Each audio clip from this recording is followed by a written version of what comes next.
আসসালামু আলাইকুম, কেমন আছেন সবাই? আশা করি আপনারা সবাই ভালোই আছেন। আমিও আলহামদুলিল্লাহ ভালোই আছি। আজকে আমি নতুন একটা রেসিপি নিয়ে হাজির হয়ে গেছি, সেটা হলো মুরগির গোশত দিয়ে সিমের বিচি।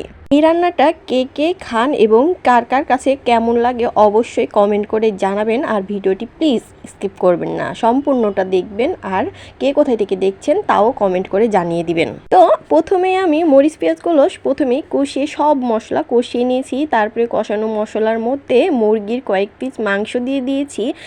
এই মাংসটাও আমি সুন্দর করে কষিয়ে নিব, উল্টে পাল্টে কতক্ষণ কষিয়ে নিব। আমি কিন্তু একটুকুও পানি দেই নাই, এটা মাংস থেকে বের হয়েছে।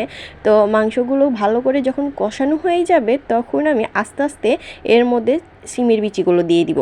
আপনাদের অনেকেরই প্রশ্ন থাকতে পারে এই অন সিজনে আমি সিমের বিচি কই পাইলাম। আসলে যখন সিমের বিচিগুলো ছিল বেশি পরিমাণে তখন আমি এগুলোকে সংগ্রহ করেছিলাম ডিপ ফ্রিজে, হালকা একটু গরম পানির মধ্যে দিয়ে এগুলো ভাপিয়ে আমি রেখে দিয়েছিলাম ডিপ ফ্রিজে।